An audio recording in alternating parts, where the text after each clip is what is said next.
Hello again.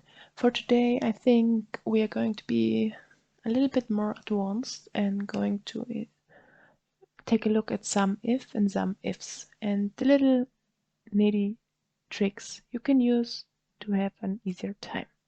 So we have again a little data, and I'm just gonna show you how the formula is.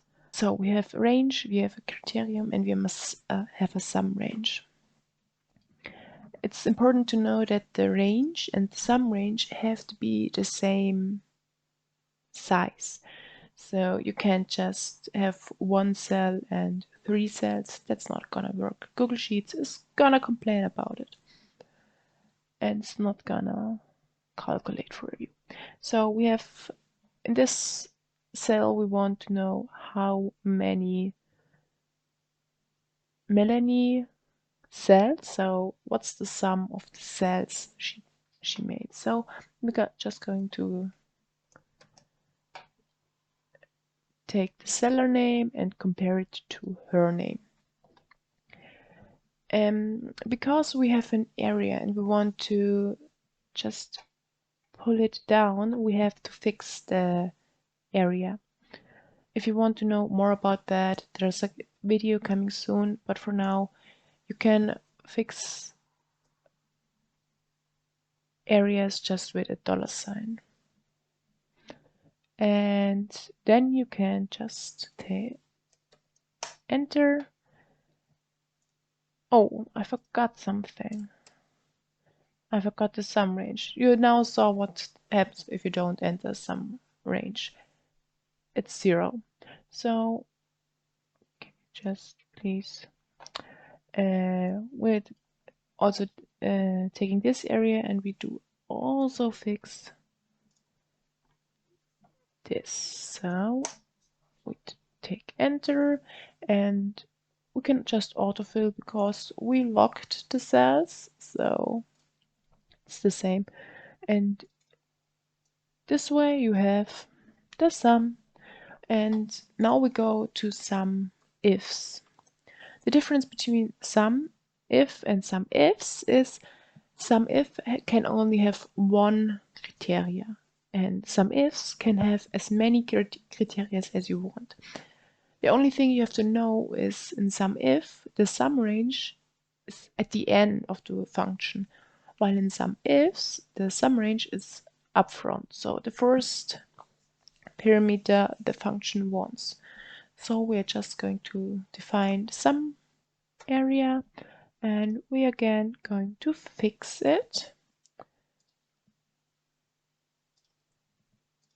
And then we have the criteria range 1. And for first up, we want to compare the seller name with Melanie. Again, locking the cells and also locking the column for Melanie, also for the name. And the second criterion, we want the product to be compared. So we're just taking the product row, column and the cell up here, and we're going to lock them again, and also the row from the products. And we're just going to press enter. Oh, I made a mistake. I had my shift on that way. And now we just press enter. And I messed up that. That's actually G. I was just one. I jumped to the next column, but now we have apples. So, and then we can just pull it down and pull it over, and we are finished with that. That's everything you need to know about sum if and some ifs. One recommendation, if you want to learn only one of the, choose sum ifs, because sum ifs doesn't complain if you enter more than one criterion.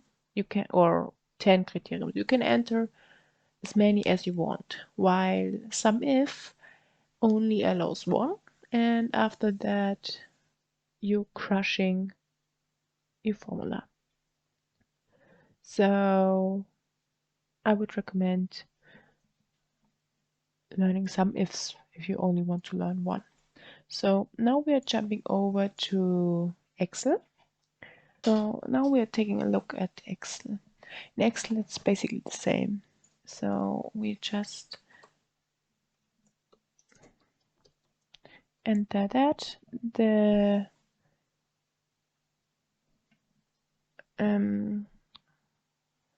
structure is the same, and we will just enter that with that and that and log it.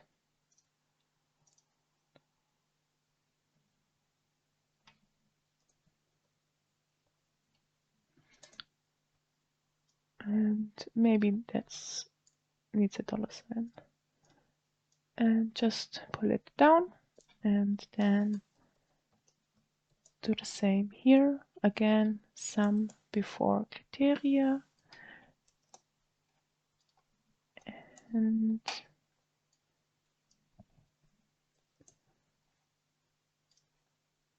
enter that way. Again, important, locking the cells.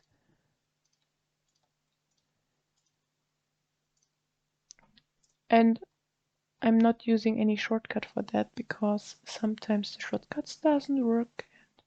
So we're just, oh, that's the wrong one. I need that one. And oh, we still have euros here. Of course, we don't need euros.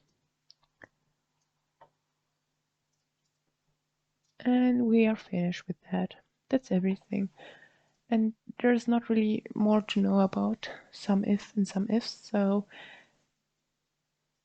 you can try it, and if you have any questions about it, just let me know. And now you can fresh up your Excel skills here in one corner, and in the other corner I will put the newest video as soon as I post it.